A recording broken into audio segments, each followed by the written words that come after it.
Alright, so it looks like Elizabeth Warren is going full blown authoritarian here. You know what I'm saying? It's looking a bit fascist as she's proposing criminalizing disinformation. Basically, criminalizing the First Amendment. Or she's going to do away with the First Amendment.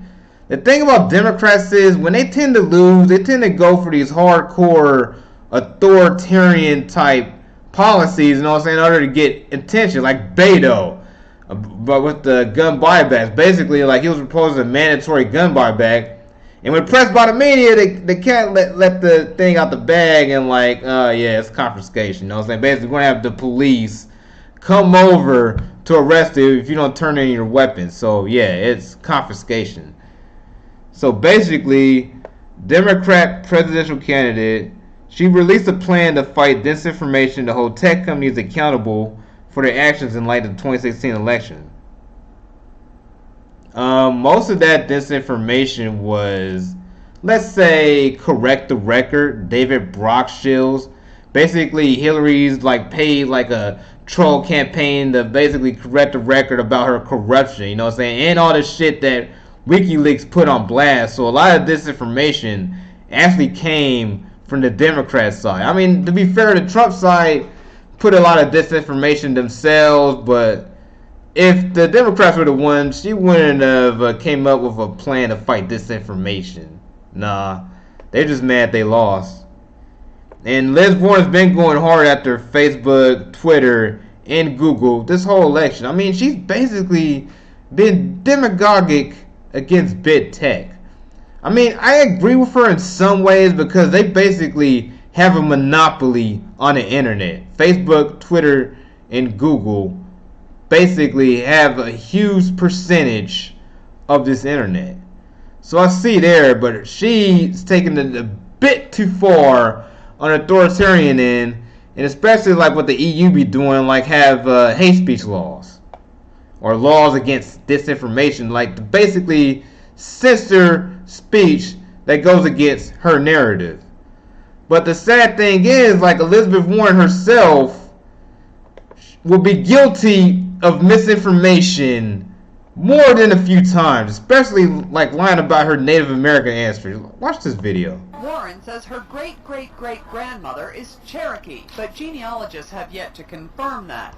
Warren referenced a photo of her grandfather on her mantle as part of the family lore. My Aunt B has walked by that picture at least 1,000 times, remarked that her father, my papa, had high cheekbones like all of the Indians do, because that's how she saw it. And she said, and your mother got those same great cheekbones, and I didn't. She thought this was the Oh my lord, guilty.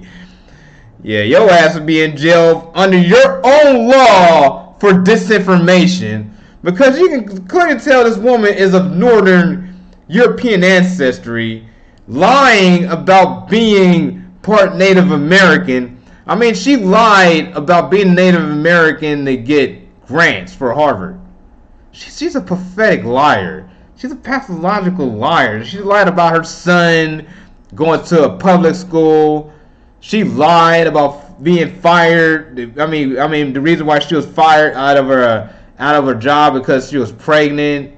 I mean, she would be in jail. I mean, she would be arrested multiple times under her own laws. It's just sad. And the thing is, the mainstream media isn't going to bring her up for this lying. I mean, she's one of the worst liars of the Democratic field, which is why she's dropping in the polls, because even the base sees her as a big ass liar, especially what she did against Bernie Sanders. You know what I'm saying? Like, she stabbed Bernie in the back, basically. And now she's coming up with all these authoritarian bullshit laws to get herself attention on the news. But the only people who are going to co-sign with this bullshit are really like college professional, like white liberals. You know what I'm saying? Like college educated white liberals, basically. That's her base.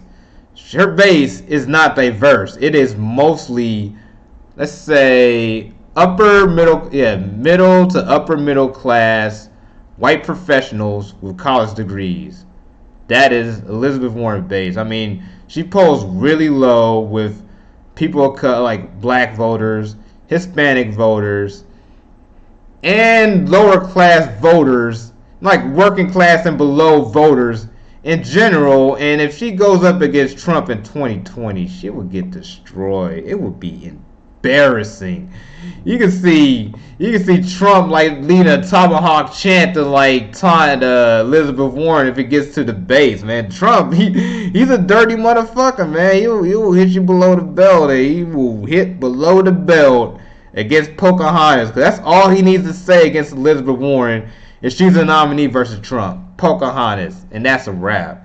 And her ridiculous ass actually tried to prove Trump wrong by taking a 23andMe test, and it turned out like she's like 126 Native American. And it wasn't even Native American, it was like Mexican or Peruvian.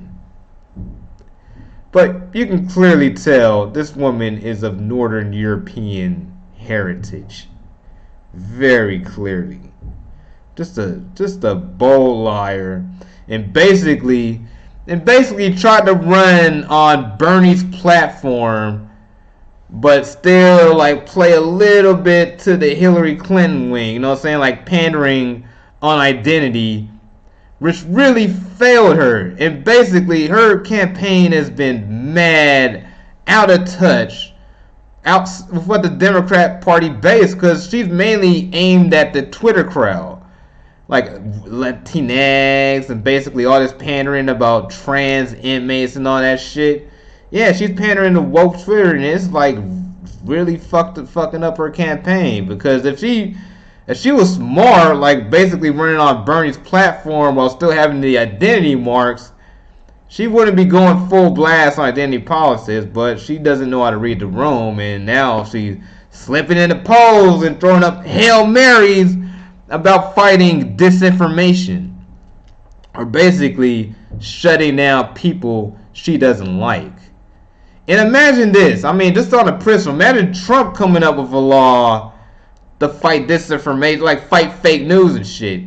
Like a lot of us would see that as an authoritarian outreach. I mean, a lot of us would see it as fascism coming to America, because that's basically what it is. Like basically silencing dissenting voices. That's what authoritarian regimes always do, and why I love the First Amendment so much, you know what I'm saying? Because we can say whatever the fuck we want to say about our government, you know what I'm saying? Because I mean, cat like Glenn Greenwald right now in Brazil is dealing with arrest warrants for him speaking out against Jair Bolsonaro, you know what I'm saying? Like, authoritarian regimes hate people speaking up against them. And Elizabeth Warren, like, let that cat out of bed. Like, she don't like people speaking out against her lying. I mean, because to be real with you, if Trump really was a fascist, CNN would be out of business right now. CNN and MSNBC would be out of business. And Rachel Maddow, let's see, Brian Stelter, Don Lemon, all those cats would be in jail for disinformation. Because they are the biggest sources.